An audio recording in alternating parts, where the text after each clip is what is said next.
Oke, bismillahirrahmanirrahim. Assalamualaikum warahmatullahi wabarakatuh.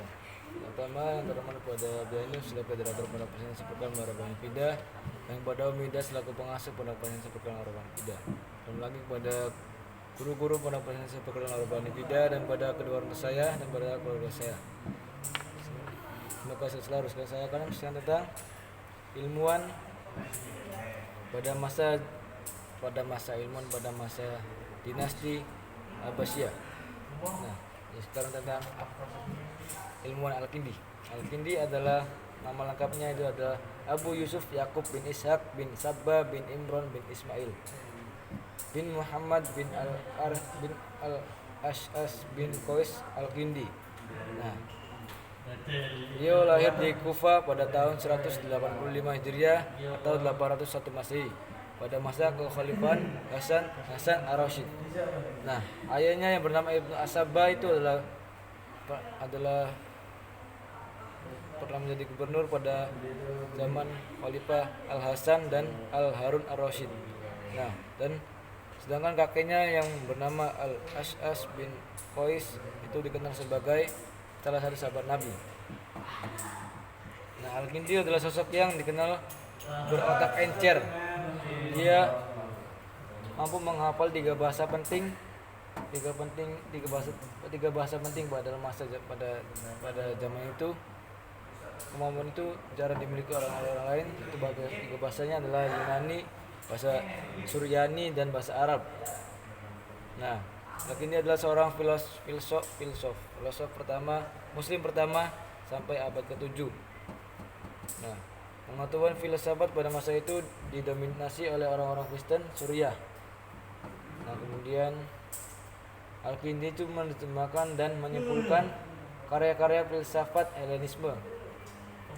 Nah, Al-Kindi itu dikenal sebagai pemikir Muslim pertama yang menyelaraskan filsafat dengan agama. Nah, menurut Al-Kindi, filsafat itu adalah ilmu yang mulia.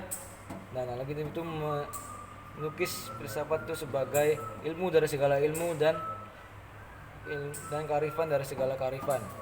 Selanjutnya, filsafat itu bertujuan untuk memperkuat kedudukan agama dan sekaligus bagian dari kebudayaan Islam. Nah, Al-Kindi itu menguasai berbagai ilmu pengetahuan dan sebanyak 270 karya berhasil ia tulis. Nah,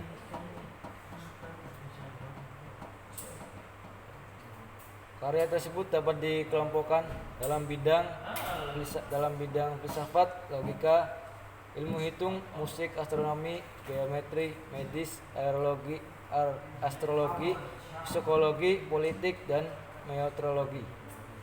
Nah, karyanya dalam bidang filsafat itu contohnya Risalah fi Madkhul al-Mantiq bi Isfal al-Qaul fi. Terus Al-Kindi itu hidupnya itu tidak kurang dalam 5 periode kekhalifahan Al-Abbasiyah, yaitu pada kekhalifahan Al-Amin, Al-Mu'min, Al-Muhtasim, Al-Wasi', dan Al-Mutawakkil. Nah, beliau itu menjadi salah satu ilmuwan terbesar dan bukti hidup kegemilangan kebudayaan Islam pada era kejayaan Abbasiyah. Dan beliau itu pernah diangkat menjadi guru dan tabib kerajaan. Beliau meninggal pada tahun 869 Masehi. Oke, mungkin cukup sekitar saya. Assalamualaikum warahmatullahi wabarakatuh.